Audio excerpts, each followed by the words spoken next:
Welcome to today's episode where we jumped on without knowing we were going to jump on to the Daily Humans Collections. I don't know. It's Saturday. I sang the Barney theme song to my friends last night, aka the Song of My People, and they did not like it. So I thought I should continue the cringeworthy content today. But today's not only cringy in terms of topics, because the shit we're going to talk about is going to send you to the moon if you still are able to get there, honey. But yes, today's topics are going to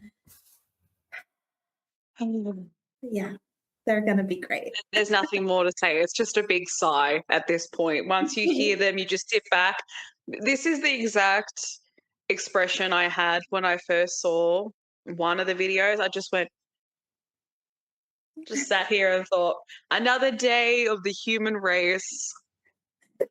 Honestly, what more can you say at this point? It's something new every day. Yeah. Truly. So we were so excited to actually talk about this stuff that we just got into this mode of adventure, and we're like, let's just do it now. So, and I'm like, well, I'm just going to come as I am. Yeah. And here we are. And you're beautiful. Thank you for coming as you are. You should show them your shirt.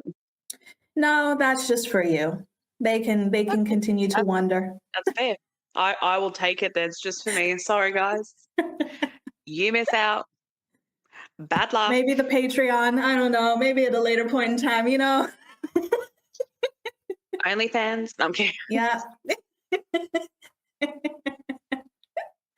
No. I mean, you know what you don't miss out on? What? You know what you don't miss out on? The conversation about periods. That's what you shouldn't miss out on.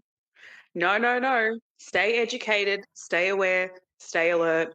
Because if you're dating women, if you're around women, if you have friends that are women, periods, important, let's discuss. Specifically, do you want to get into the first topic? We saw a clip. I love how you just segued. I love that. Thank you. We saw a clip online on a radio station in Australia, I believe, right? I do not know the name of said radio station, and I don't know where they're placed in Australia, but it is in Australia. My Australian friend, how about you tell me about this Australian radio show? What is it called? Somewhere in Australia.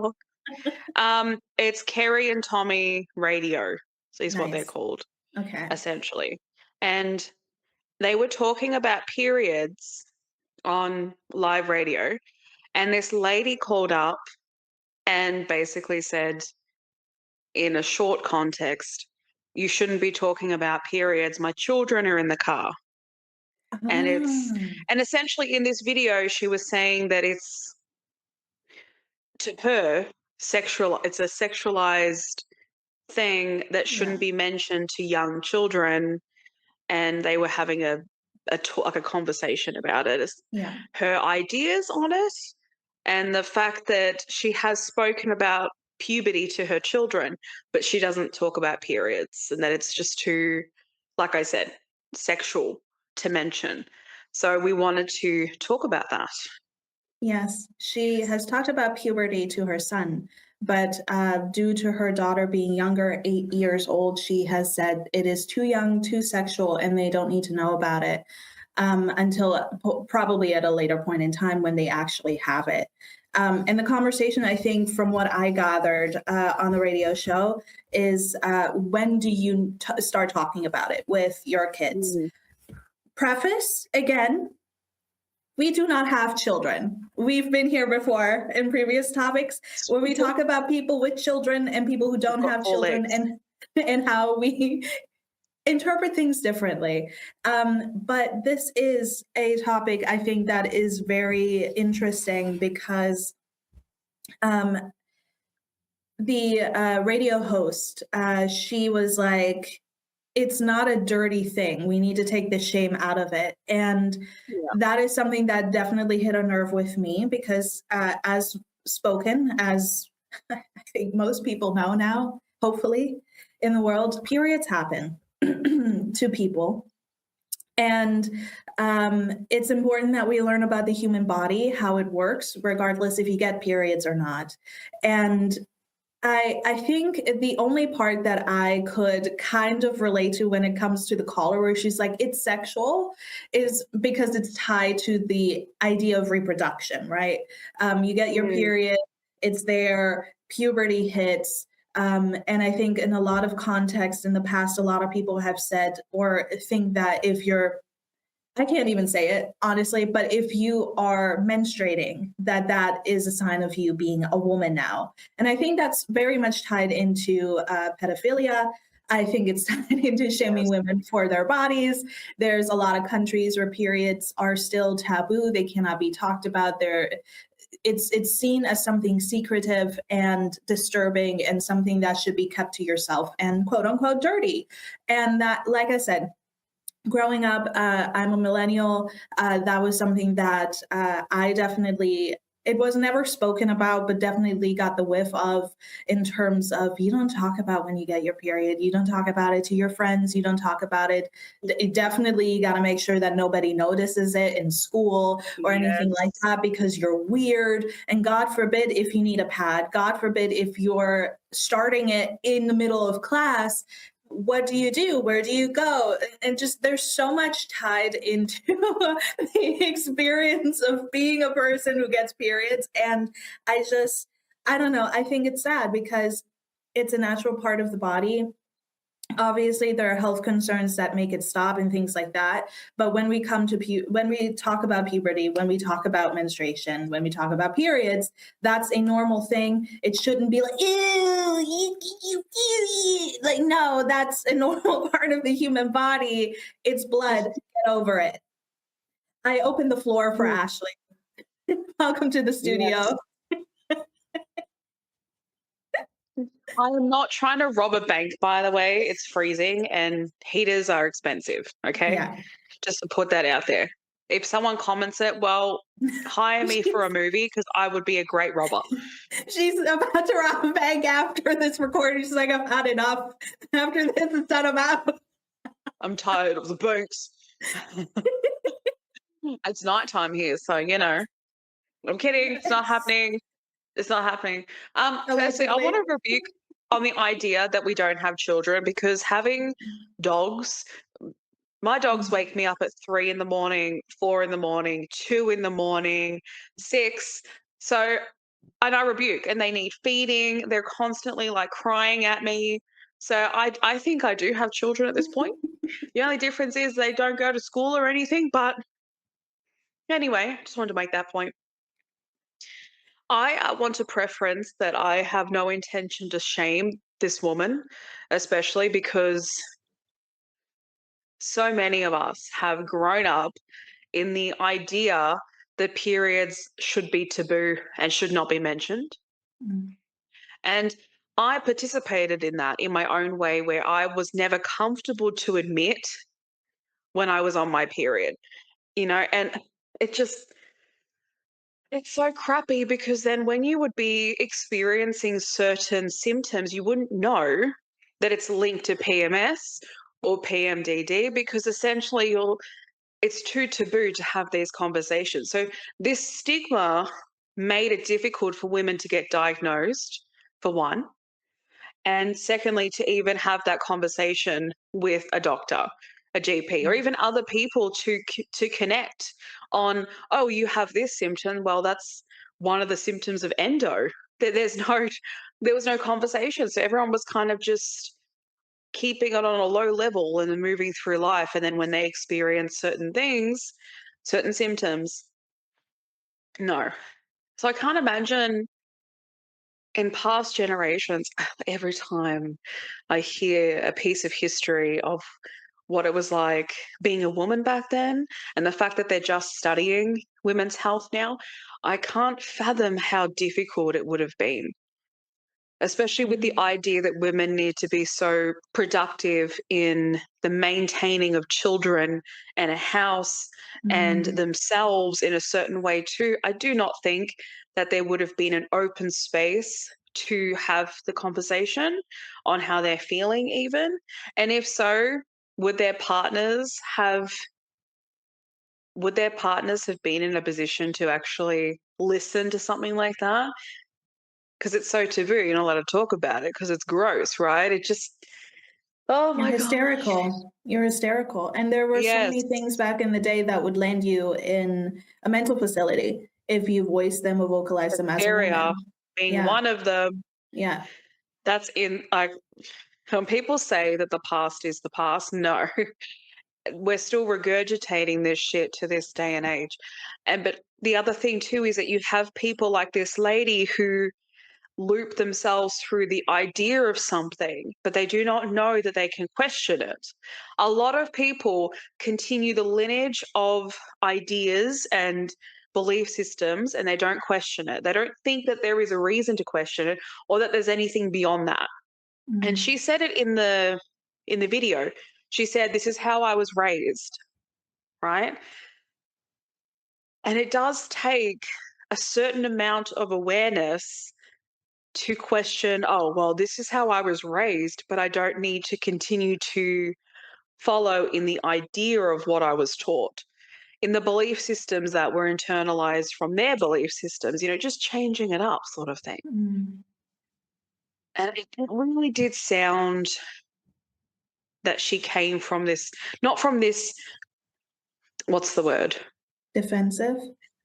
Yeah, it didn't sound like it was from a projective place, but more like I have been programmed to flinch at hearing this. I've been Mm. programmed to be uncomfortable with this. And the moment that I heard this, I wanted to call you up and say, don't talk about this. I also Mm. don't want my children to hear it because it makes me uncomfortable. That's sort of the vibe I was getting personally. So I want to say, and I'd love to hear your opinion on this. I have a brother and I have been very open with him and I have been teaching him about the menstrual cycle, especially because if he plans to be with a woman, this is the experience that he is going to have being in a relationship with a woman. So I wanted him to know that when there are certain things that come up, what he should be doing, what he can do, the kind of questions he should ask, but also the moments when there might not be any answers that can be given. So you need to step up and do this.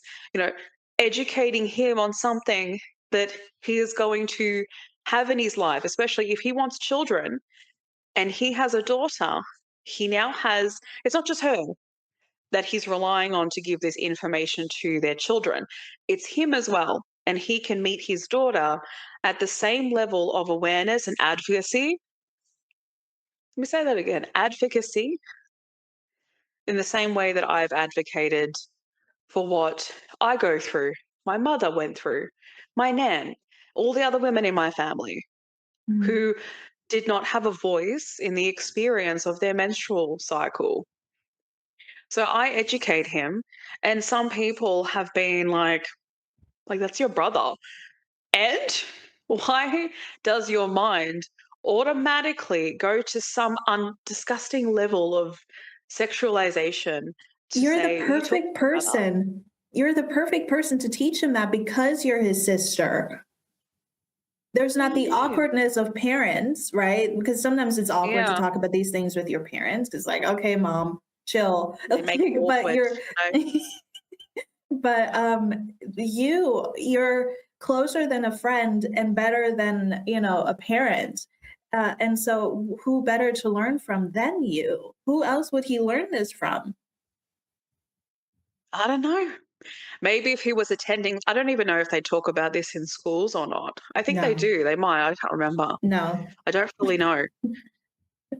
But he, yeah, like I said, he needed to know because obviously I witness people that I'm around who react a certain way to it, but also there's no willing to understand just how much this takes from us monthly, and the fact that there's an expectation to show up. There's still this expectation to continuously show up in the same way that men do.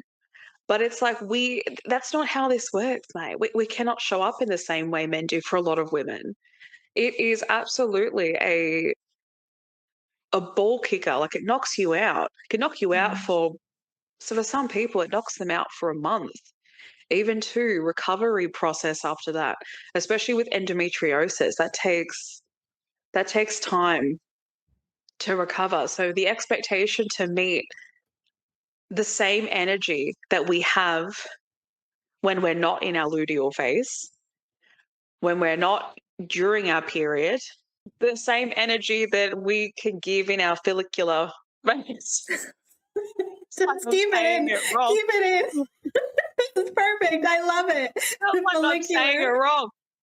But yeah, I think that I'll let you speak. I just wanted to say I think that's also a thing too that I'll touch on a bit more, is still the idea that women have to continuously meet a level that, it's funny because we have 4 levels. So how the fuck do we meet one every single month? Anyway, yeah, go ahead. The education of what a menstrual cycle is so incredibly important, because outside of just the various reproductive system diseases and conditions that we have, like Ashley has stated, we have 4 different parts of our cycle. That's something that I found out when I was in my 20s. Yeah. 20s. I was like, okay, there's period and no period.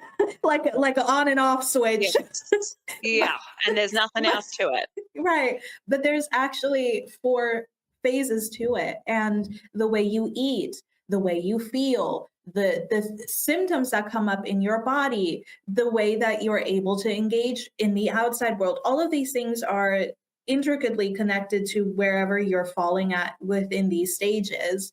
And so it's such an important and valid thing to teach people outside of just puberty for boys or men.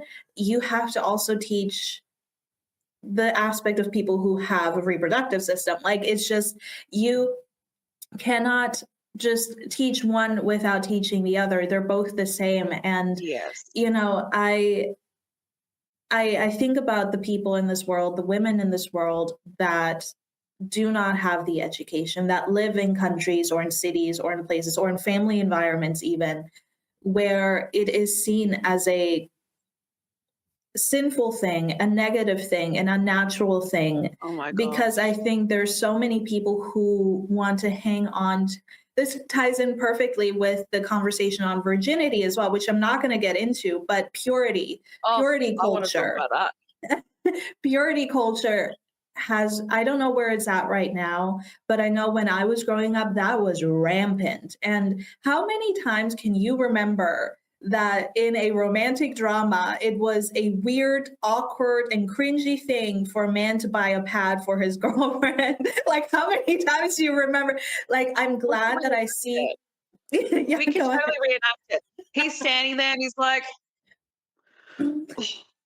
oh my God, like, what the hell do I buy? This is too complicated. Like, and then picks up like the big ass maxi pad, like the huge one. Oh, and they hide it, put it under their shirt. Yeah. Like, it's just so embarrassing. Go to the cashier and then like slowly puts it on there and then, well, I'm not doing it. Sorry. Clearly it's not for you.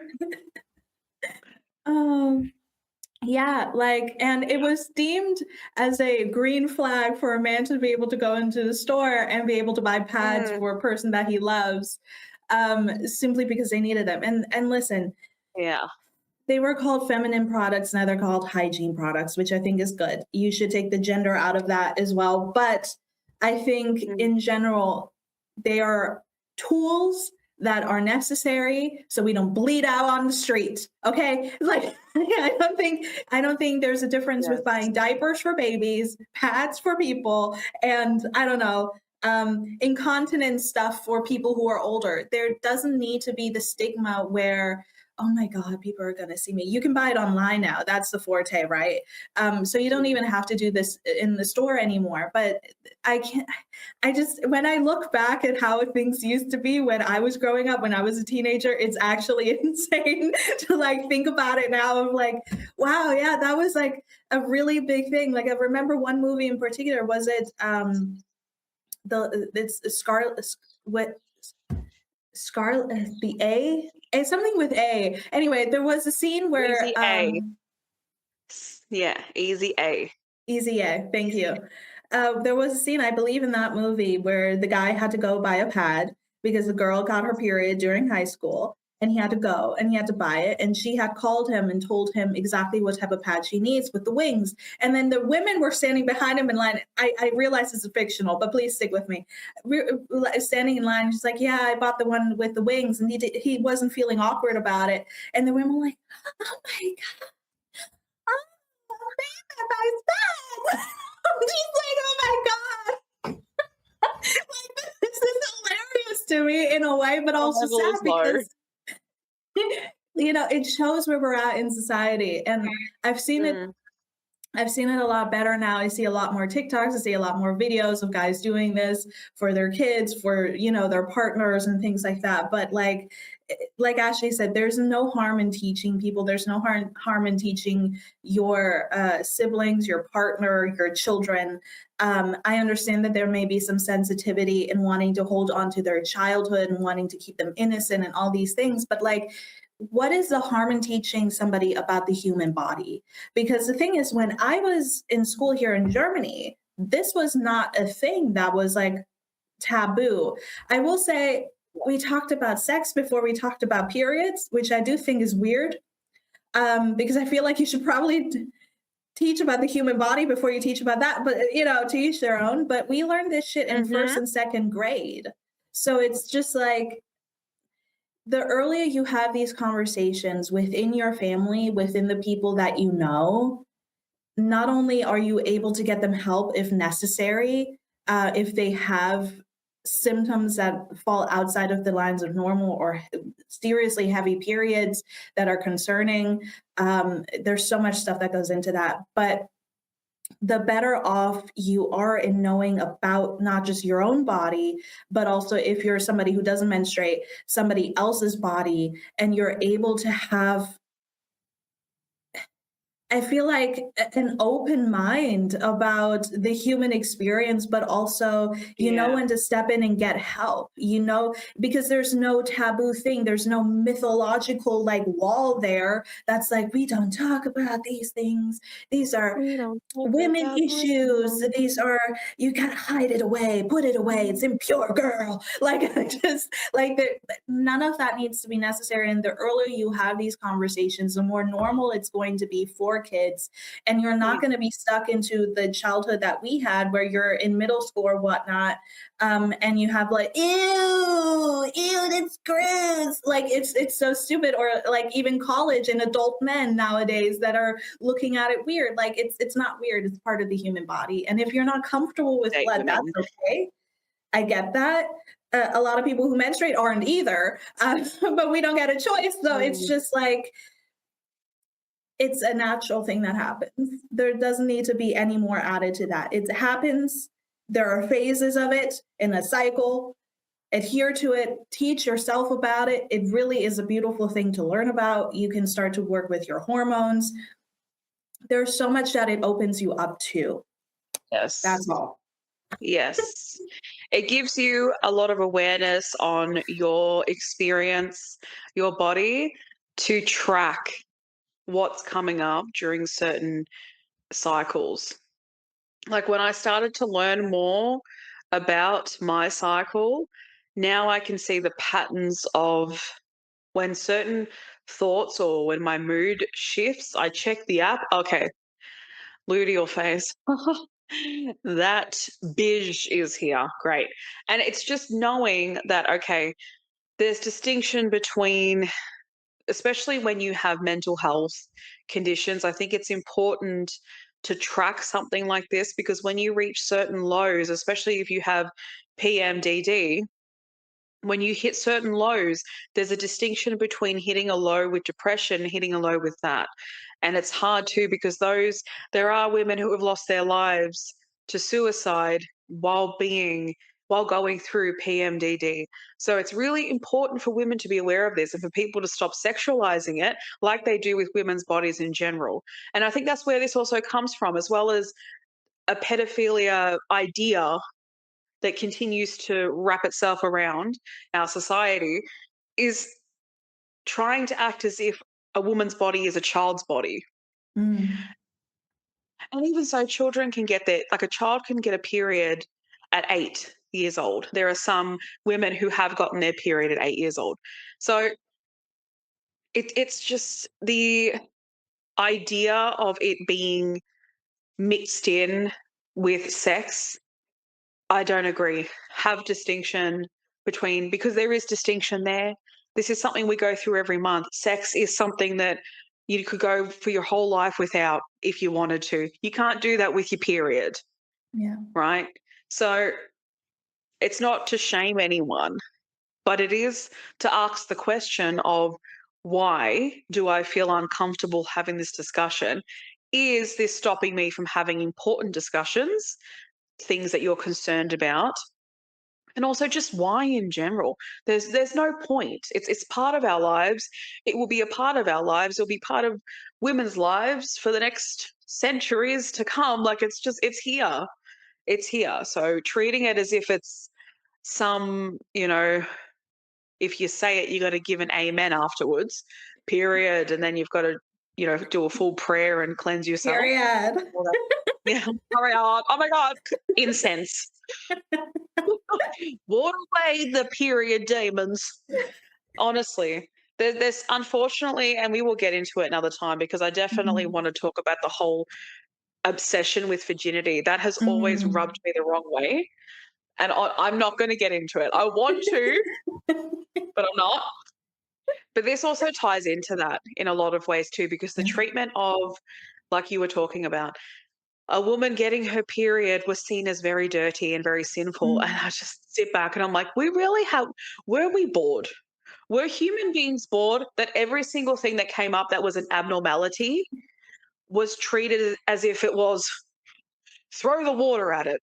I can imagine how much holy water would have been used back then just to deal with everything that wasn't what they wanted to classify as normal. But even so, women, when it had to do with women, it was, let's label this as something bad.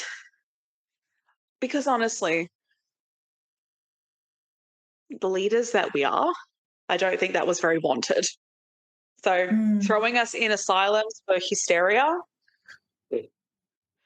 Men are committing domestic violence because of the World Cup, because of football games as well, AFL here too.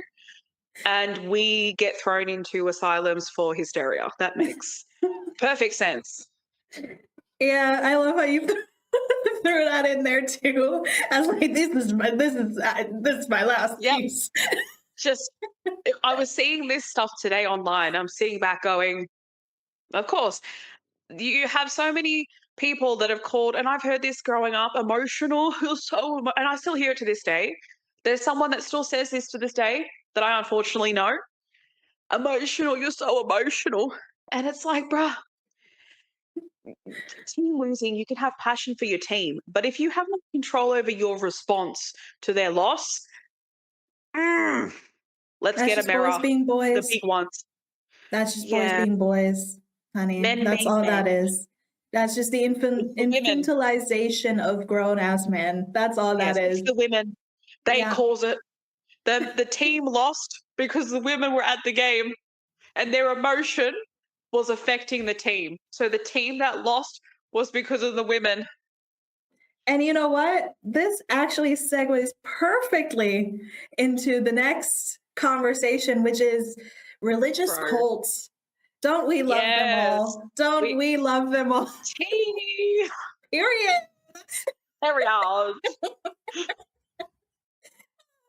No, like, so there has been I'm sure if you guys have been online, if you've been on TikTok, I'm not sure if it's as prevalent as it is on Instagram, but there have been clips of a church somewhere in America where children are present. And the initial clip that I saw was of people with guns coming in and simulating an execution of a man. I don't know if that man was Jesus or who it was. I'm not sure. I didn't look much further than that. But kids were sitting all around and they were watching this and they were cheering. They were cheering for the Devil thing. execution of this man. And again, this was all What was the devil, simulated. None of Nina? that happened. But they picked up the body and they dragged it out. The men in the clergy or whoever they were, they picked them up and everybody cheered. The next video, which has been going viral everywhere on social media, is of all these kids huddled together in a circle with their hands on another child, I think, in the middle, and just wailing and just, like doing these, like, I'm casting out the demon in your body type of thing. Yeah. I think there's a word for it, but it's not coming to mind right now. And it is highly, highly disturbing. I mean, the people that have chimed in have just as much been traumatized as I think you and I both have been, but it is like, that is we've been talking about end stage capitalism. That's end stage cold religious behavior because I don't even know where to begin with that. I don't know if you'd like to start off. I think, yeah, why don't you start off? I am just sort of retouching my mind of the videos. Mhm. But I think the first one you were talking about, I think it was the devil that they were trying to capture, or a Mm. demon or something. I Mhm. believe that was what they were trying to do. I I think that many people are going to validate the responses that these children had and call it an act of teaching. I just think it's an act of grooming, Mm. essentially, because the kind of emotional response, especially in the second one, right, psychologically, the kind of response that that calls for as a child, you're basically prepping their nervous system for the fear of anything that meets the moment that they hear demonic or possessions, and that Mm. that trails into pathways that you won't see as until they start to develop and they Yeah. start to fear things that don't need that fear, do not need that response. Their emotional connection to that will be so heightened that the kind of alert and hypervigilance that it sets in, there is no point and there's no reason for that. But I'm sure there might be people that will say, well, and I've heard this, I was a Christian, went to a Christian church. I've heard a lot of things. I'm sure people will say, well, we want essentially the fear of going to hell and the fear of anything that relates to demonic possession, demonic in general. We want that to be a prioritization. But again, oh my God, it's so hard to just limit the mind of where it goes. Okay, if I was a child that was attending church when I was attending church, I'll tell you how I would have reacted, right? I would have consistently spilled this emotional response almost every Sunday and Wednesday with Bible study. I would have consistently had this emotional response just to appease people. And I think that some of those children were probably doing that because they know that it gives the tick of approval to the adults around them.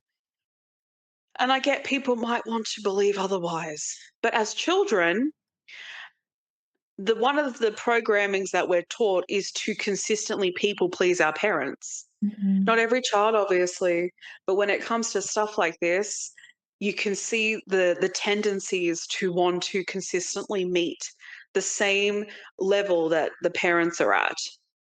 So I wouldn't bypass the reality that some of those children are exerting themselves so much like that and having such a heavy emotional response just to continually give that tick of approval to their parent, for their parents to basically look at them and say, that's my child.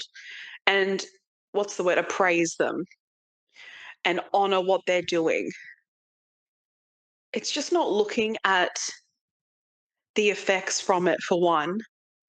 But two, I've never understood the need to, no, you know what? I can't even go there because this is not the type of episode where we're talking about this in this way, this far. So I found it quite disturbing. Honestly, I think it was very disturbing. And I remember even when I was attending church, which this is in relation to it, there were moments where people would cry, and uh, obviously there was, I guess, trying to remove certain illnesses, which is probably classified as possession. And, you know, the hand thing, like putting their hand on their head and then like pushing their head back, and this whole thing happening.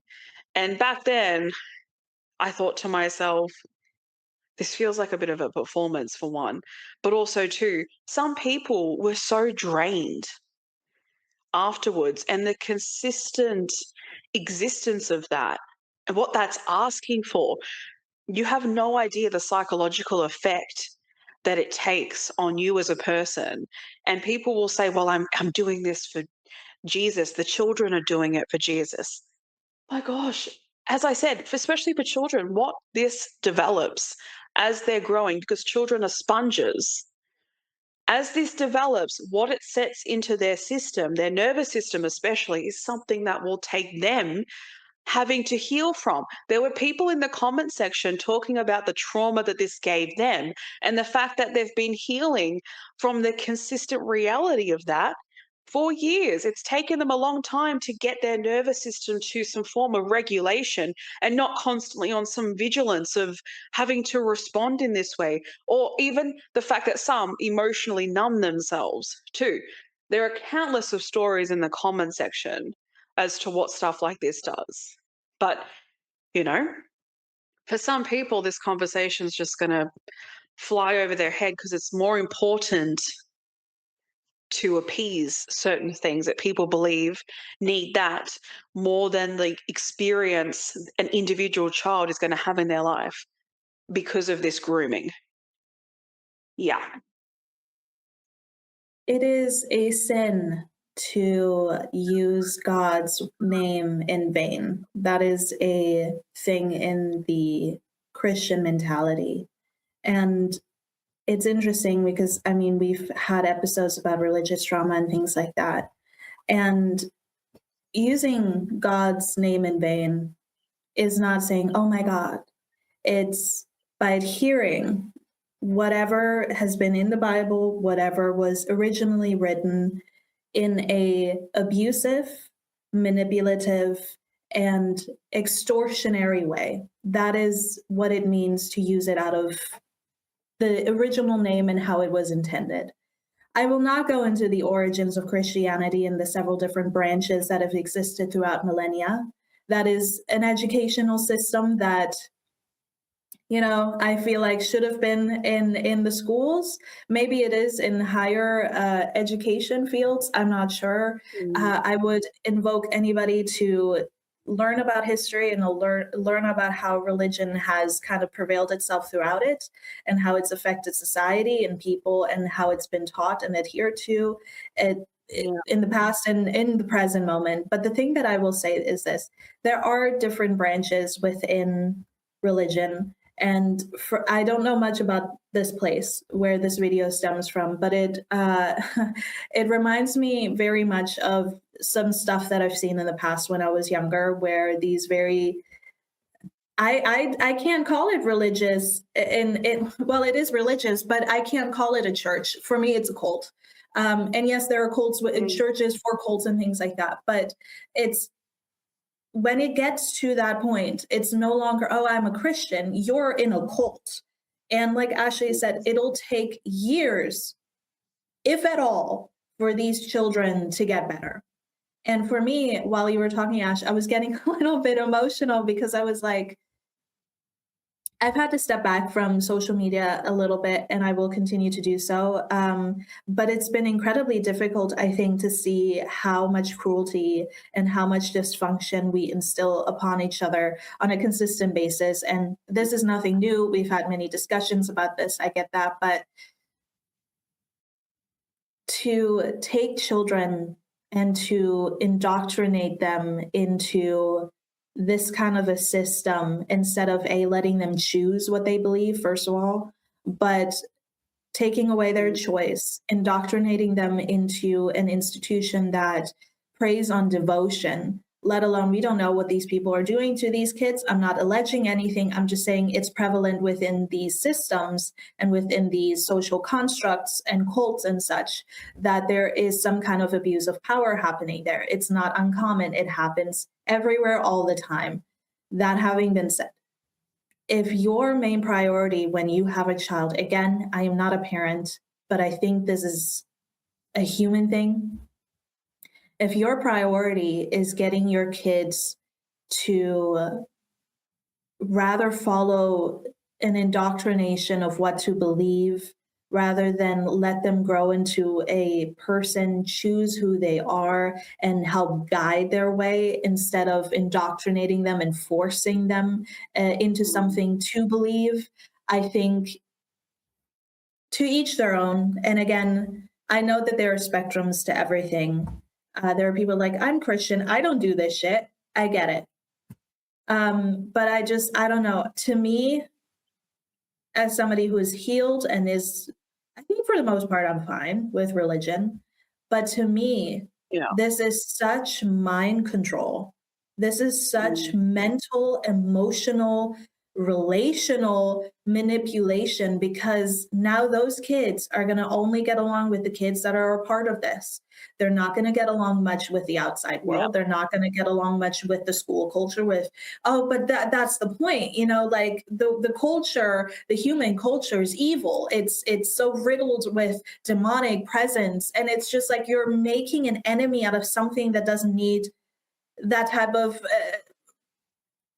consideration. Like I see so many people online like, I can't listen to this type of music, it's demonic, or if you play it back in reverse it says this thing, and like everything says a thing. If you play it back in reverse it doesn't mean it's demonic. Like I wish, it breaks my heart, and I wish more than anything that we could grow up and live in a world and have kids grow up in a world where they can choose for themselves what to believe in, and they will have people who are their parents, who are mentors, not dictators, not because this is what I believe, this is what you have to believe. That goes in with the period, that goes in with this discussion. Like, this is so much of wanting to please your parents, and who are you underneath it all? Who are these children underneath it all? What are their souls made out of? Because the thing is, when we talk about God made you perfectly. If you're a Christian, God made you perfectly. Jesus came to the world to bridge the gap between church and self, that you do not need to go to a church in order to connect with God. If you want to go to a church, if you want to have connection that way with other people who are like-minded, that's a beautiful thing. But to put your children into something like that, where they're being controlled of how to behave, and also the assimilation of shooting somebody in a church, when we have school shootings all over the world, and we have ICE agents on the street in America, when we have political leaders thinking they're above God, thinking they are the authority, they can control everything. Like, I think it is so utterly disgusting to teach something like that, to show something like that to a young mind and make them think that that's okay to do, to execute somebody. Well, it's not real.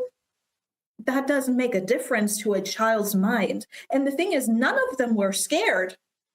They were cheering, which means they've seen this shit before, which means that later on, or even now, if they see somebody get shot on the street, get kidnapped on the side of the street for not being white, They don't have any type of feeling towards that anymore. They're probably the devil. They probably did something wrong. They probably deserve it.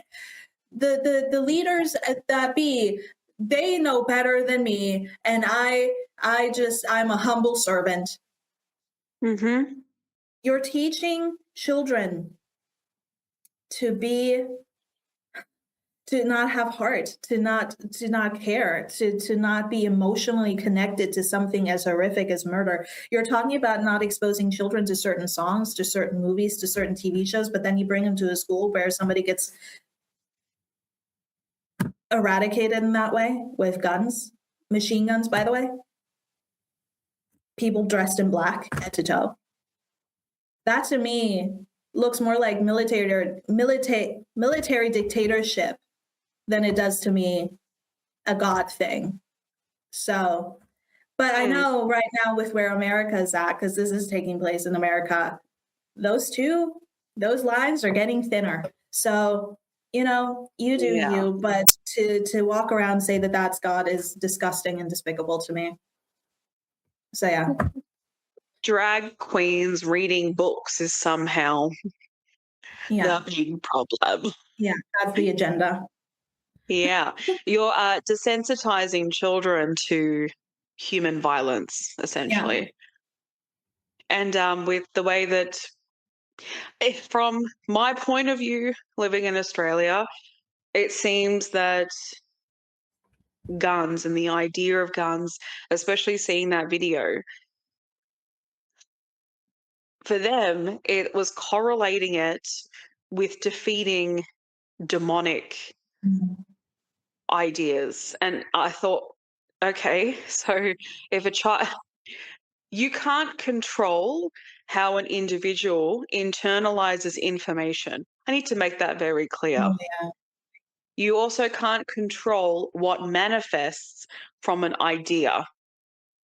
So you have no idea if any of those children are taking this as I am going to, I don't know if this is the right example to use, but I am going to use it. You have no idea if a child is going to go out there as they grow up and think, I'm going to eradicate this, this is demonic, and then proceeds to use something, a weapon of violence to do so. And of course, you'll have people that will say that won't happen. What exists in our current society, no one could ever predict or even say, in my opinion, this can't happen.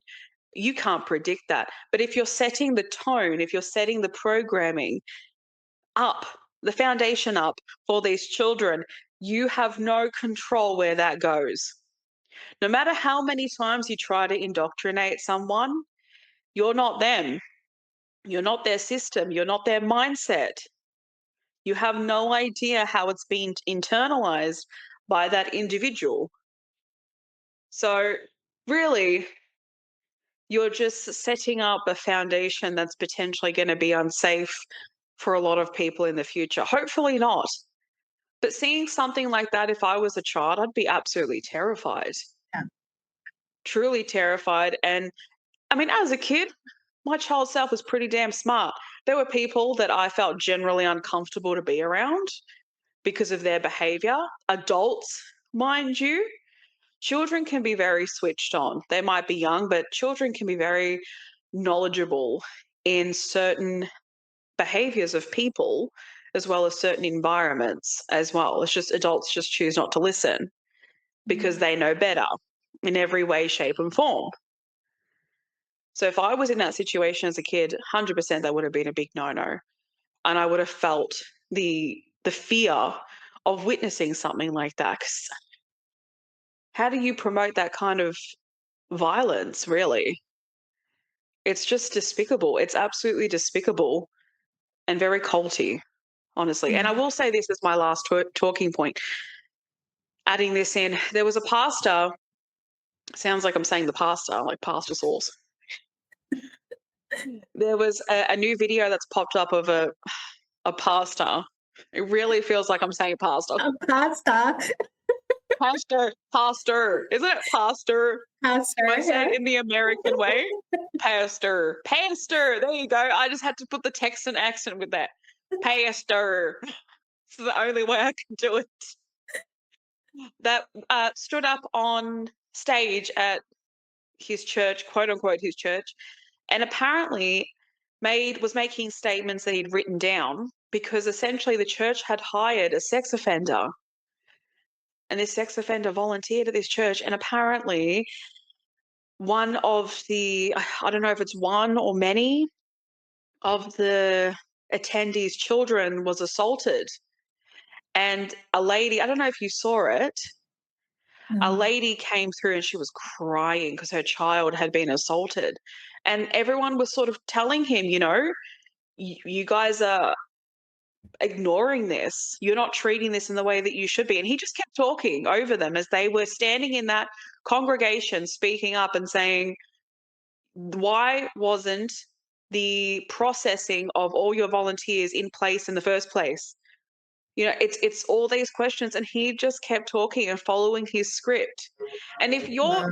if you're truly connected to your empathy and compassion, but you're truly connected to one of the main focuses of being a Christian, how do you just stand there while you have a mother crying at the fact that her child has been assaulted by someone that you let in your church? And essentially you're trying to, instead of accountability and responsibility, probably reading a chat GBT speech to try to what? Fix something that is unfixable at this point. And apparently from this interview, this lady said that it's far from over and there's been other stuff happening too. And it's stuff like this where it's just, what it feels like as my ending speech to this? It feels like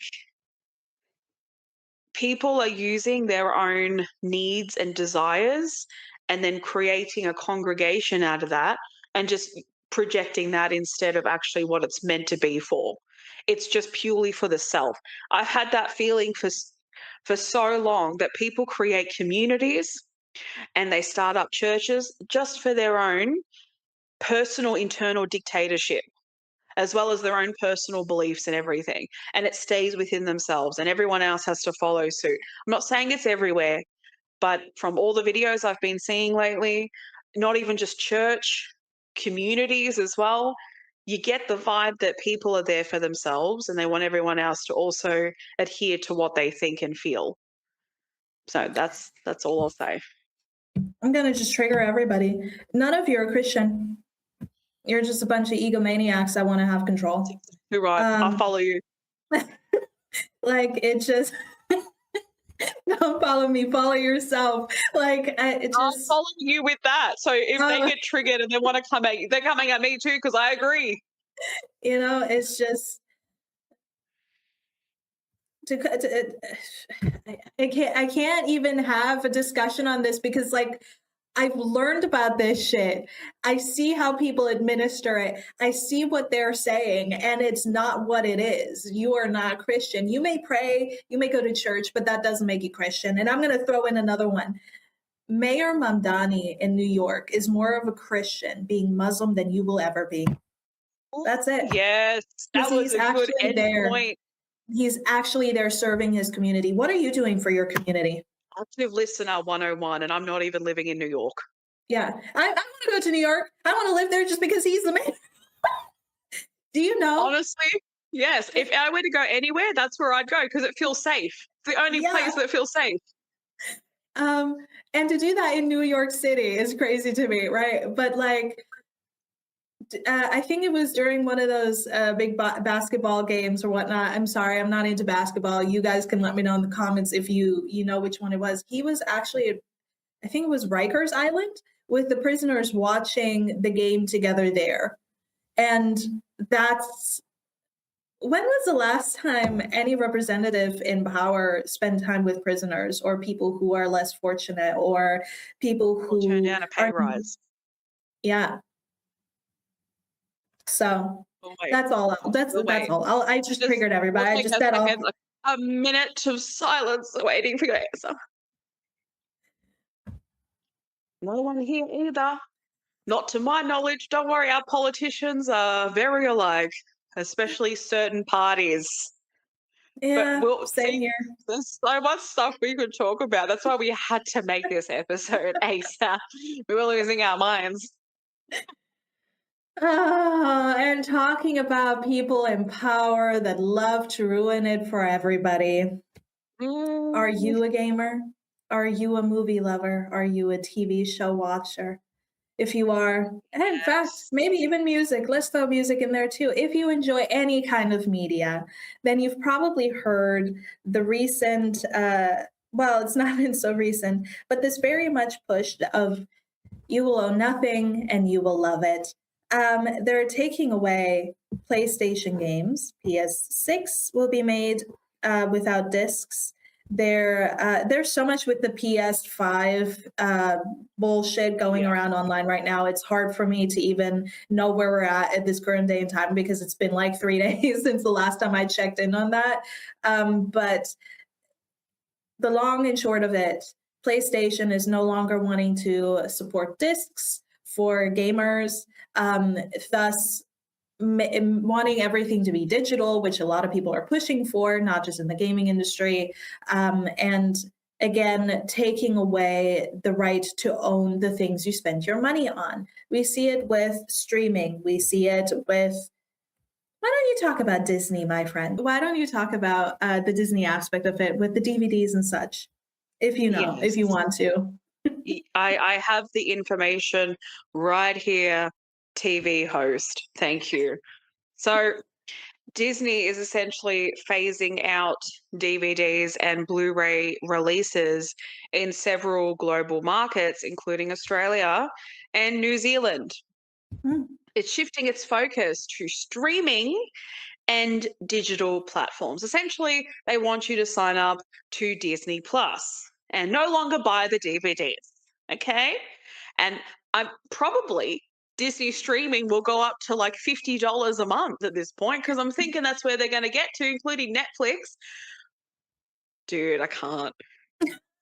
The trigger has just set in. Okay, I need to say this. Netflix and the bullshit. If you're not in the house, you can't use the Netflix account. They What did do it you to me on mean? my phone the other day. So you have your Netflix account, right? The Yeah, people in the house are the only ones that can use your Netflix account. You can't give it to people outside of your yeah, house, yeah. right? It pisses me off. My phone, it came up on my phone saying, "We don't think you're a part of this household." And I was like, what's it your effing business? Honestly, what's it your business? If we're paying for the monthly subscription, who said it's your fucking business? Whether who gives what to who? Like, seriously, my nan and pop were using our Netflix at one point, putting them through the ordeal of having to sign up to Netflix. You don't have to do that. Anyway, back to the point that I was talking about. Yeah, so I'm seeing if it's uh from what I saw, but I can't be certain because it doesn't say here. Let me see when I'm I trying to believe see the this will date because be, there was a year. yeah, There was a year where they were going to actually cease, unless it's already started. it's Oh already yeah, started to so phase out. yeah, it happened in 2023. So the Oh, complete removal has already taken place, and yeah, so they want a complete phase out by this year. oh, Yeah, wow. Okay. Well, it's thanks here for letting us know in corporate. hindsight. Yeah, it says here corporate phase out April 2026. Disney officially dissolved its internal corporate home entertainment division. Yeah, disgusting. I will say this as somebody who very much enjoys entertainment media. Um, it's not going to work. It might work 10 years from now, but it's not going to work now because people are actively fighting against it. And Yeah. I mean, if you're not going to make it, people are going to find another way to make it themselves. So I have a hard time with all of this right now because it's like implosion upon implosion in my brain, and Yeah, I'm trying to find a yeah. very direct but polite way of communicating what I'm feeling, which is very difficult. But like the corporate greed is insane to me.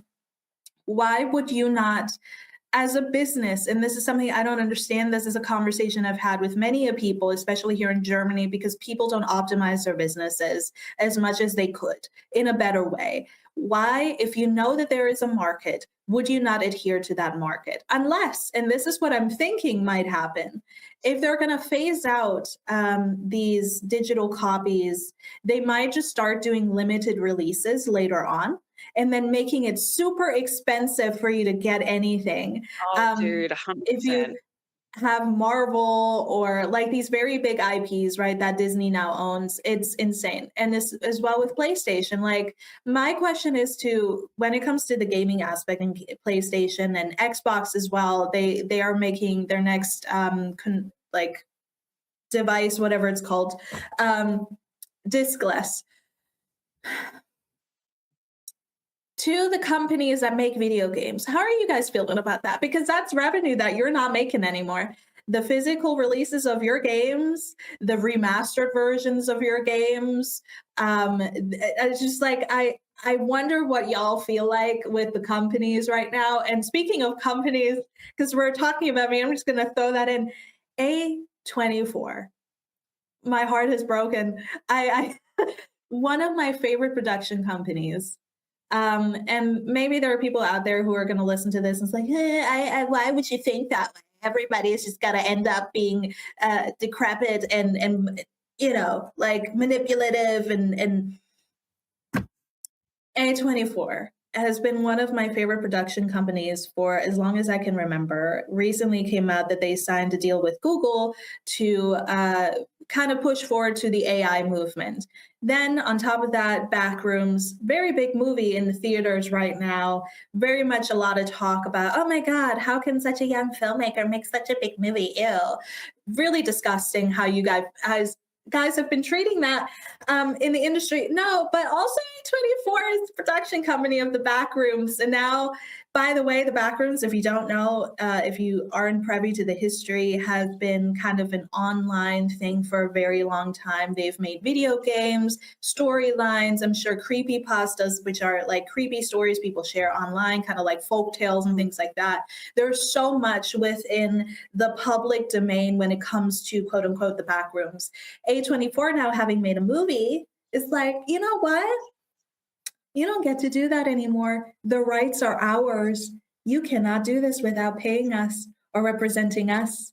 So now we own everything, and we're going to make sure that you can't sell anything, can't create anything, can have anything that looks like this movie, even though this has belonged to all of y'all for such a long time. No, no, no, honey, belongs to me now.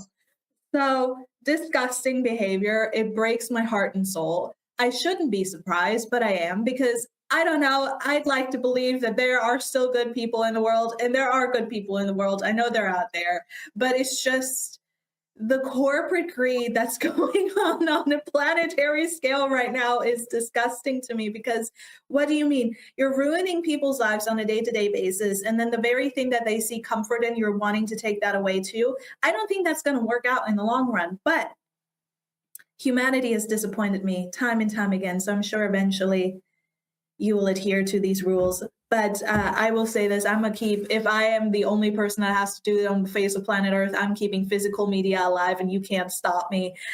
You can have the CIA, the FBI bang down my door. I don't care. It's not happening. No, but at the heart of this is the control that pisses me off. I think a lot of these people, they push out the image of, well, this is the next phase of life, and this is what we're moving into. This is what's beneficial for us. This is what's going to make us money.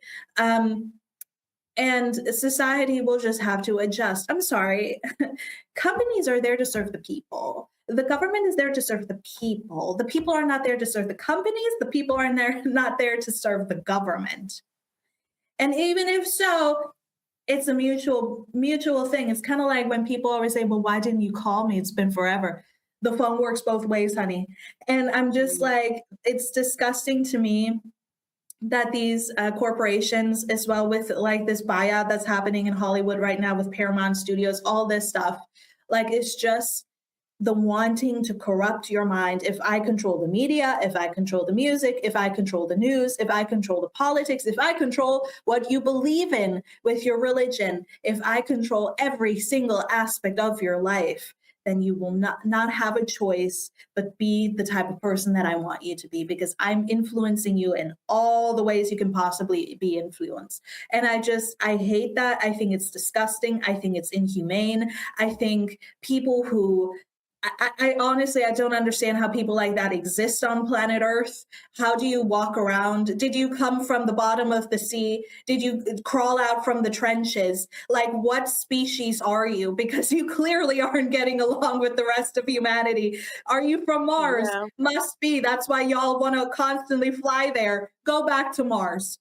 Go take all this digital less, all this, I want to be in control, I want to be the supreme leader. Take all of that back to Mars, honey. We don't want none of that.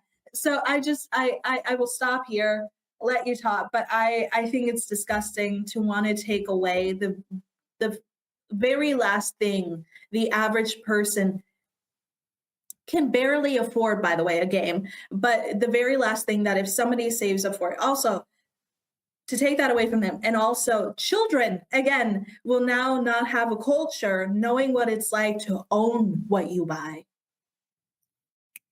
So if it's on lease and if it gets deleted, do I get my money back? No, it's just gone. It's just thin air. That's what you sign up for. And by the way, with Disney, I have to throw this in there because this is real life. This happened.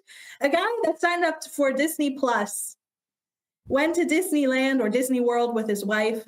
She died on their property. He cannot sue because when he signed up for Disney Plus, there's a clause in the contract that's like, if anything happens on the Disney property, you cannot be sued.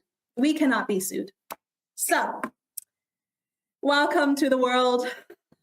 Beautiful children, this is the life that the adults have created for us. Aren't you happy? I surely am. This is the life. Hold on tight. This is the dream. It's all I need to not own anything and have to buy it from people. I think you said a perfect amount of how I feel as well. I obviously there's so much rage and you can't do anything with it at this point. Like, where do you put it? Like, you get a pen and then you jab it into your journal and you just scribble at this point. Because seriously, the greed, there's no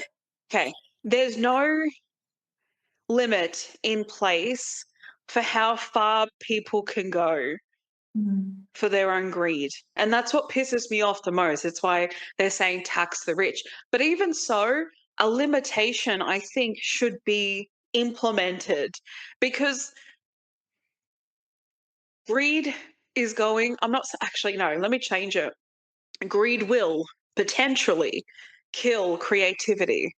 Because creativity, this whole thing, the whole spectrum of this is a part of human creativity. You know, movies, the creation of movies, the creation of DVDs, they're all a part of the arts, in my opinion, right? And they all play an important part of keeping certain things alive. I understand that even VHS, we've grown out from that. VHS. But God, at the same amazing. time, I still love it. I still want the small TV, the small black TV that we used to have, and then you slip it in there and you hear the sound and then you hear the whirling going on as it's starting to play, and then you have the same not ads, what were they called? Things Like, pop up, but yeah, the studio names and such. probably say, yeah. Just the experience of that is a part of the history of the arts, in my opinion. And to eradicate it because you want expansion, but your expansion is at the cost of making sure that no one else has control over something that you want full control over. Why not just let human beings have the expansion in the way that they want to have it? So you keep VHSs, you keep DVDs, like you keep all of this stuff because it's a part of our human experience, and a lot of us have grown up in it. A lot of us still love it. To take it away, oh, she's put her hand up. Yeah. You're ruining the planet by VHS, CDs, and DVDs. It's not the corporations that are sending chemicals into the air, Ashley. If we continue making DVDs and Blu-rays, it's going to end up in the landfill and ruin our planet. No, actually, you know what? Global warming's not real, but you're ruining the planet. That's why we had to all stop using plastic straws and plastic forks and knives and shit, because we were ruining the planet and killing the turtles, not the greedy people that are even building data centers where they shouldn't be. No, not them. It's us. You know what? I have to say this too. I have to say this as well. I think it was during COVID, right? They had the audacity, the popular supermarkets here, they had the audacity to go on TV and say, the farmers are struggling. So we're going to up the milk and you guys are going to pay the extra and you're going to help the farmers out. And it's like, Wow. not you guys. You guys helping them out. No. Not us. That's literally them. The moment they heard that the farmers are struggling, they were all like, not our money. Yeah. Not our fucking money. Yeah. It is insane how much they say. Like, even, like, oh, see, I'm getting into it. Even when the data centers come, they will tell us to start saving water. We're in a drought, and you guys need to be the one to limit your showers. You just built 12 data centers in all the suburbs around us, and we have to save water. Yes. You know what? They want in America, I don't know which school or which county or which state it was. They're like, we're gonna have to start No. teaching kids in the dark because we need to conserve energy for the data centers. I can't. Can you imagine sitting in school learning about geometry with candlelight? And then you find out as you get older that you didn't actually need to go through that, and it wasn't actually you. Yeah. It's bad. You know, we all say it a lot, and I'm sorry, my hair is just like getting in my mouth, people. Like, when you have long hair, you don't know where it's coming from. Like, what sides, what angle? I got it. Honestly, like, where have you come? I had hair in my eye the other day, and I'm like, like, what direction?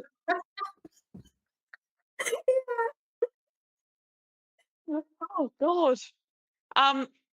What was I saying? Yeah, You've talked I know that a lot of people are angry online, and trust and believe. I it gets to a point where the inhumanity. It's not that you become desensitized from it. It's that you sit there and you think,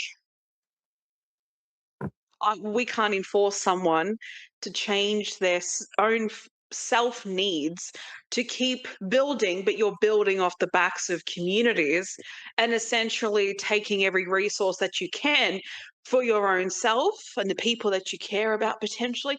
Like, obviously, a lot of them would have to go through a lot of rude awakenings to recognize their behavior, to even care about it. That is why I converse a lot on the importance of who people are, to have this programming internalized that the level of greed should continue to go further on beyond the means that you have already is something that is programmed within you. It's a belief system, it's an ideology. And the fact that you have people that actively say, oh, if the young people just stopped buying avocado toast, which is something that happened here, where we had some billionaire, millionaire, whoever the hell he was, say, if the young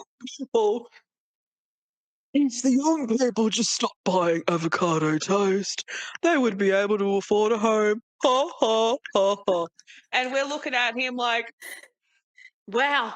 Basically, they're saying stop living, continue to focus on your survival. But if your mental health plummets, well, we don't give a shit anyway because you have to pay $100 and something to see a psychologist, but also psychologists are not available. And also you get your 10 sessions, but again, they're not available. So what do you do then?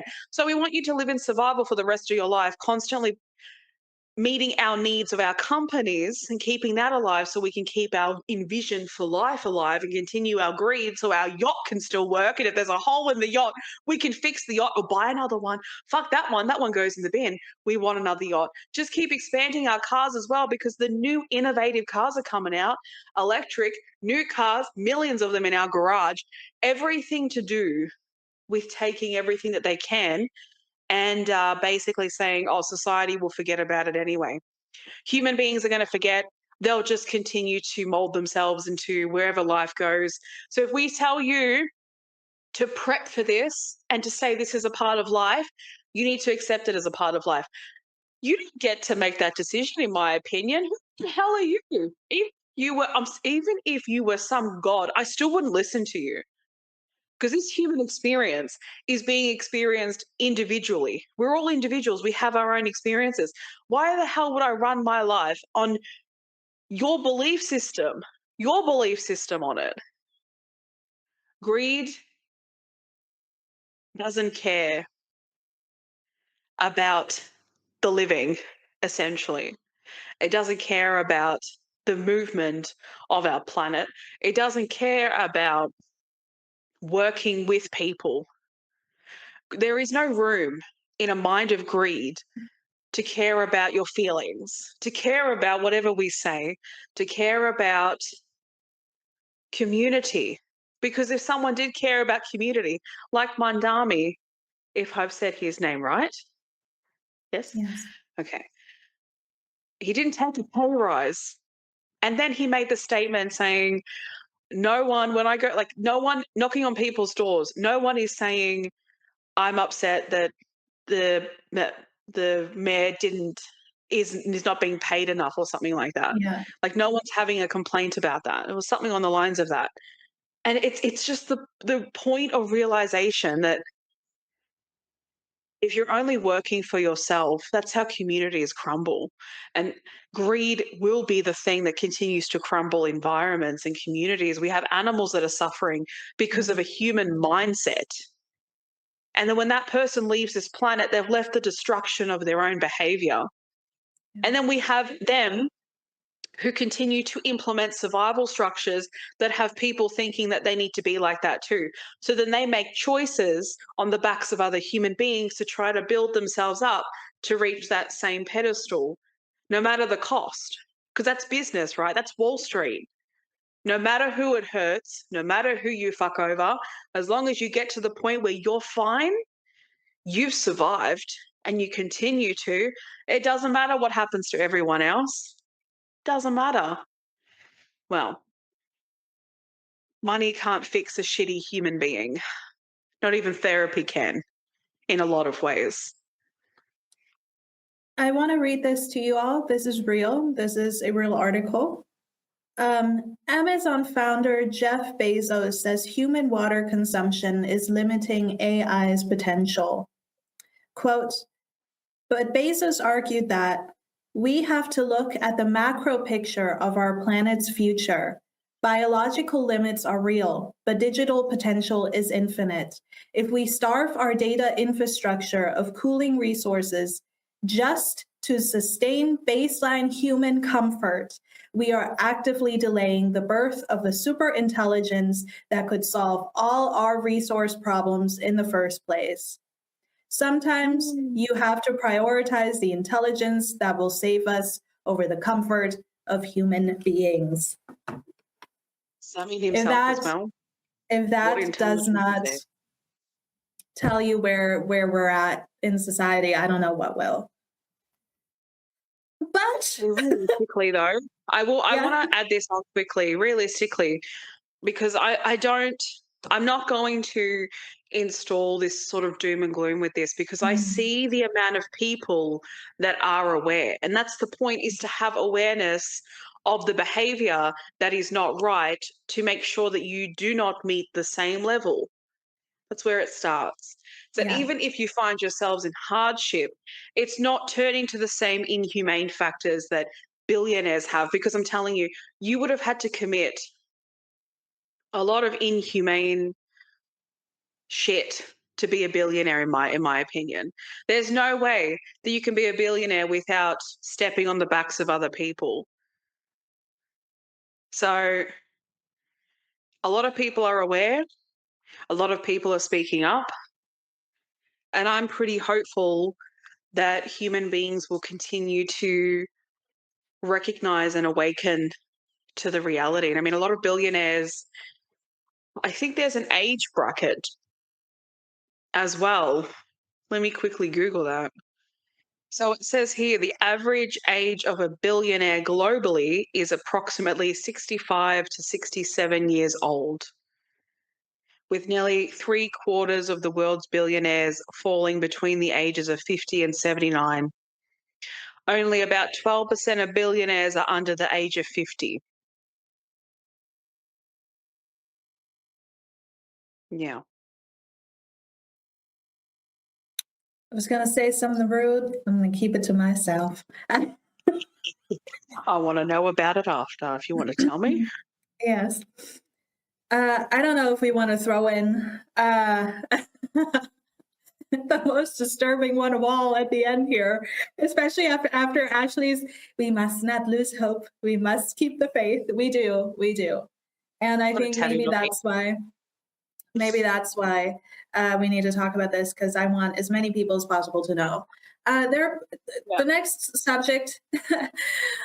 They're planning on putting more satellites in the sky so we can have the sun at nighttime. The billionaires are there, and this is just starting now. There is, what was it, a petition going in for this in the US of A, of course. Where else would it be? And in a few years, they're supposed to be everywhere. So everybody can have a light in the sky. I'm sure you can rent it, hook it up Bluetooth to your iPhone 500. That's still going to have the exact same capabilities as the 6. And so, yeah, we're going to have light forever. And I'm sure in the next 10 years, we're going to have ads in the sky. And then they're going to make sure that you don't emit too much CO2. And so you have to pay rent for breathing air. And if that doesn't, in all seriousness, what is happening? What is happening? This is real. This is something that is in the works, or wanting to happen by a very small spectrum of people on planet Earth. I do not understand why we must have satellites in the sky that project light upon our neighborhoods and the environment as a whole. I know people want to occupy the sky. I've been talking about that, I think, since I was a teenager. I've had this vibe. But I don't understand these human beings that have ideas like this, because you have a flashlight. Putting a satellite in the sky, which, by the way, there's this ongoing conversation online too, that we have so many satellites in the sky. How do we know that what we're looking at is a star as opposed to a satellite? But now Yeah. we want to put satellites in the sky that emit sunlight at nighttime. And how much would that disturb the ecosystem, animals, birds? I feel like more and more we're getting into the Truman Show, and the whole world will be the set of a stage. Just lights on, cameras on, action. Yeah. Yep. I mean, 75% of birds migrate at night. What about Yeah. nocturnal animals? It only matters whether we're okay. Isn't that the thing? Is that as long as human beings are continuously evolving for themselves, that's what matters most. And that's what clearly the people who somehow approved this, this is what I said to Nina. What's the point? Homelessness, poverty, there's so many human issues that science could. I just can't. Like, it really pisses me off. And I'm at a point, and I've been at this point for a long time.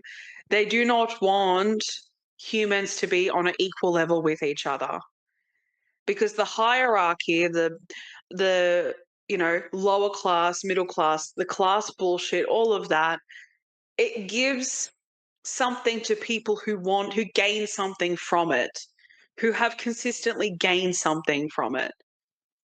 And to do this instead of, finding out why Antarctica is melting so quickly, for starters, to finding out why certain animals have gone extinct, like, those resources could be put towards something so much, like, I can't even speak. These resources could be put towards things that are a lot more important to help our planet, keep our planet healthy, to keep human beings healthy, but also to stop the issues that we're having as human beings. But obviously, it's just not profitable.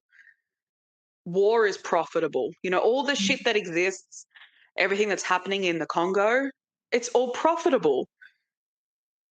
So why would they fix something that they're essentially gaining a lot from? It's Until just when? greed.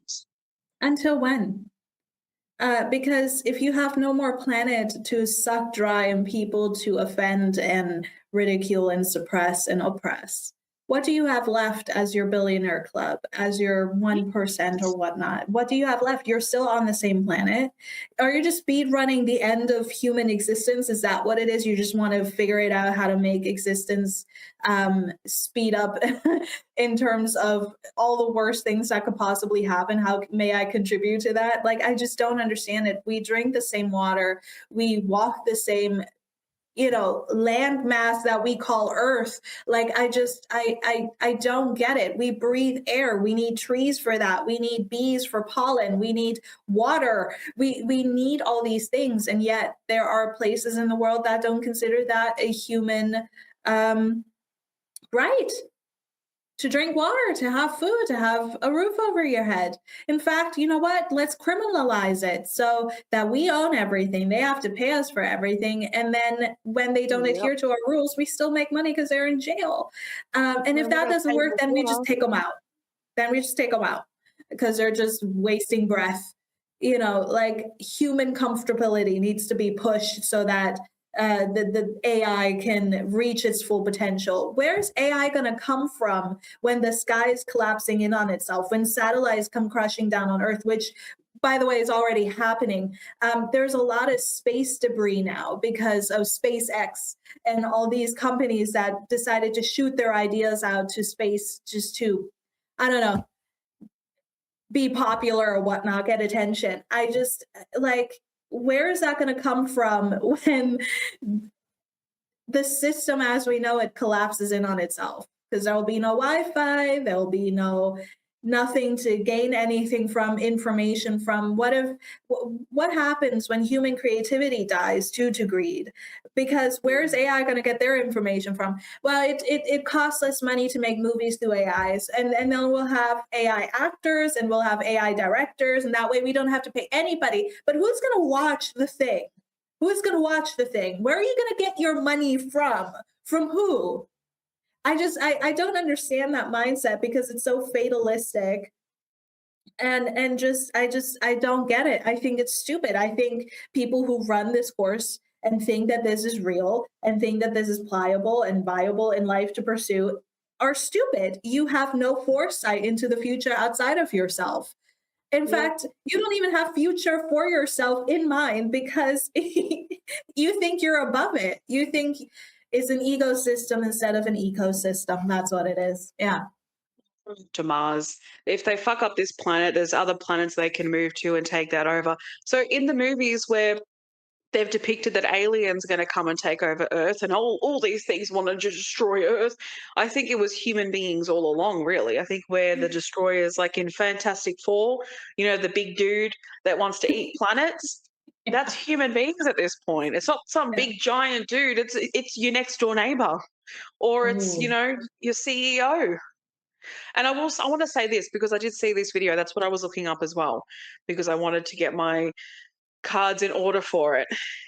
But there was Edgewater Homeowners Association in Canada wanted to euthanize over 200 geese, Mm. 200 geese as well. And apparently this was because of overpopulation. And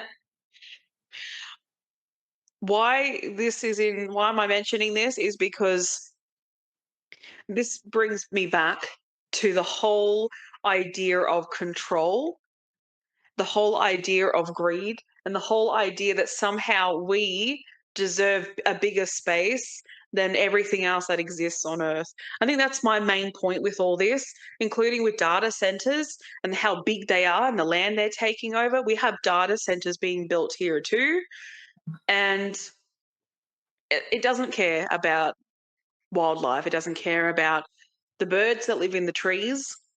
We have a lot of beautiful native birds here, and I love hearing them in the morning. I love hearing them during the day. I really do. There's just no care with these people. Why would there be? They only care about themselves. They care about making sure their own survival is intact. It's just, what more can you really say apart from you're a horrible human being? And there are people like Nina and myself and many others, and I'm not going to speak for you in this context, but I go online and try to spread awareness on really awakening to who you are as a human being. Because if you have the awareness, your decisions and your choices will be made through the natural response that we have as human beings, which is compassion and empathy. And trust me, having that will not mean you stepping over someone. It will mean you strategizing a different way of doing things that doesn't include harming anyone or anything to get to where you want to go in your life. It won't mean you hurting anyone, because you will have the awareness of your own self as well as who you are externally. It's just, all that stuff matters, especially when you have human beings that care about love and community and want all this stuff. Well, it matters who you are. If you, while you're creating this stuff, while you're setting the foundation up.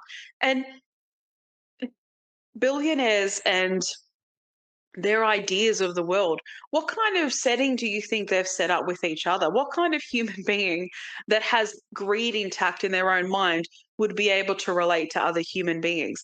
They will be able to relate to other human beings that are like them, that are so desensitized from nature, from human in general. That's who they relate to, and that's their community. But their community is always based on who can fuck over who, and who can coordinate with who to get something out of it for both of them. It's always something to do with gain. It's reliant on gain. It's reliant on making sure that no one else gets further than themselves. There's just constantly some really like Hunger Games Yeah. 5.0 at this point. What a life to live. What a legacy to leave. What a destruction that you've left behind that you will be remembered for. All this will not be forgotten. Donald Trump won't be forgotten for what he did. ICE won't be forgotten for what they're doing. What's happening in Palestine won't be forgotten. None of it will be forgotten. We don't even forget when someone fucks us over in our lives. So you think the atrocities that people are committing are going to be forgotten? No, hell no. I'm not going to forget it. I'm not going to forget it at all. That we had human beings that thought this was absolutely valid and fine to do, to try to kill native wildlife. Even when they do things here because of overpopulation, it's like, well, we have no other options. We just choose to murder. And it gets to a point where it's like, come on, people. If you got to this conclusion in the first place, I'm sure your brain can think of other ways to try to fix this where it's not taking the life of something that exists on this planet just like you do. Oh my God. See, this subject brings up so much other shit, like the zoo videos that I've sent you. Mhm. And when they took, oh, do you know the gorilla? What was his name? Starts with H. Harambe, yeah. Yes, Justice when to that Harambe. I happened. will never So, forget that. Never. my God. I will leave off the topic and the episode with something that I always, ever since I heard it as a child, has um, ingrained itself in me and is something that continually comes up every time I have to be present to these stories and this news and such. And that is an old Native American Cree proverb. And it goes, only when the last tree has withered and the last fish caught and the last river been poisoned will we realize we cannot eat money. Mm, Yeah. can't even take that shit with you. I mean, why would you anyway? What are you going to use it for? The dirt? Here, dirt, take $5. Give yourself a load off. You give your car. The jokes I can think of, they take it, they think that it's going to come with them in the spirit world when they're just energy. Yeah. The money is its own little ball. It's the aura that speaks to their ancestors. No, not ancestors. So their future generation, the money comes through and speaks to them instead of any ancestors or anything like that. I don't know if I'm making sense, but They're going to live forever, Ashley. They're going to create technology and put themselves in cryo freeze and then put themselves in AI robots and then they'll live forever and they can rule the world and it'll just be rich people that will always live forever. That's the utopia. we'll know But about you in the spirit world. When I become a spirit, I'll know. I'll remember. My they're body still out might of be luck. here. They're still out of luck because the planet will die eventually. It'll be eradicated by the sun. And I So don't blame it. If Mother Earth decided to rebel, honestly, and a part of me wishes she would just come out from the ground and then just like scare the shit out of them. Just sometimes I wish planet Earth could talk because planet Earth would have a lot to say. And what would they be able to do? They're on planet Earth and they're tiny compared to this planet. yeah. You know what? Planet Earth should just start bringing in all the other planets and get the sun involved. What would we be able to do? You wouldn't be able to do shit. Your money would mean nothing if planet Earth rose up and said, you're going to get a beat down. And all I the mean, we're trees seeing it come already. alive, We're all the seeing it animals already. decide to rebel. Huh? We're seeing it already. We're seeing the wildfires in Canada, the heat wave we had here in Europe. The earth is rebelling. Unfortunately, it'll take a while until it reaches the right people. But yeah. Thank you all for joining, honestly. Thank you all for being alive with us and suffering through this hell that we call humanity. Join in the annoyance if you're sitting there. Let's say you're playing us in the background and you're playing a game and you're like, yeah, yeah. Well, feel free to comment that. Just comment, yeah. And then, Yeah. we're all in the community of like annoyance and frustration for human behavior. So, yeah. Thank you for Yeah. joining. Until next time. Bye. Look out for next time because we will be back and who knows what we'll be talking about, but you'll find out. Yes. Bye, There's always guys. something new. Take care, everyone.